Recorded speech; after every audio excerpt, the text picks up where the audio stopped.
KSU പ്രതിഷേധത്തിൽ പരിക്കേറ്റ് ചികിത്സയിലായിരുന്ന ആരോഗ്യമന്ത്രി ആശുപത്രി വിട്ടു. പുലർച്ചെ 4 മണിയോടെയാണ് ഡിസ്ചാർജ് ചെയ്തത്. ഇന്നലെ ഓൺലൈനായി ചേർന്ന മെഡിക്കൽ ബോർഡ് യോഗത്തിലാണ് മന്ത്രി ഡിസ്ചാർജ് ചെയ്യാൻ തീരുമാനിച്ചത്. വിവരങ്ങളുമായി നിഖിൽ അളവൂരുണ്ട്. നിഖിൽ, മന്ത്രി കൂടി ആവശ്യപ്പെട്ട സാഹചര്യത്തിലാണല്ലോ ഈ ആശുപത്രി വിടൽ. ഇനിയിപ്പോൾ തിരുവനന്തപുരത്താകുമോ തുടർ ചികിത്സ? വിവരങ്ങൾ എങ്ങനെ?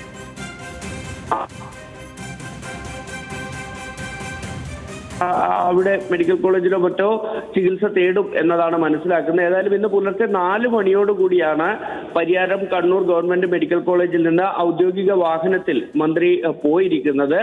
ഇന്നലെ രാത്രി തന്നെ ഓൺലൈനായി ചേർന്ന മെഡിക്കൽ ബോർഡ് യോഗം മന്ത്രി ഡിസ്ചാർജ് ചെയ്യാൻ തീരുമാനിച്ചിരുന്നു. ആരോഗ്യനിലയിൽ നല്ല രീതിയിലുള്ള പുരോഗതി ഉണ്ട് എന്നും ഒപ്പം തന്നെ ഈ രക്തസമ്മർദ്ദം ഉൾപ്പെടെയുള്ള കാര്യങ്ങൾ സാധാരണ നിലയിലേക്ക് വരുന്നു എന്നും കണ്ടതിനെ തുടർന്നായിരുന്നു മെഡിക്കൽ ബോർഡിന്റെ തീരുമാനം. മാത്രമല്ല, മന്ത്രി തന്നെ ആശുപത്രി അധികൃതരോട് ഡിസ്ചാർജ് ചെയ്യാൻ ആവശ്യപ്പെടുകയും ചെയ്തിരുന്നു. ഇതെല്ലാം പരിഗണിച്ചാണ് ഇന്ന് പുലർച്ചെ തന്നെ ഇത്തരത്തിൽ ഡിസ്ചാർജ് ചെയ്ത് മന്ത്രി കണ്ണൂരിൽ നിന്ന് പോയിരിക്കുന്നത്.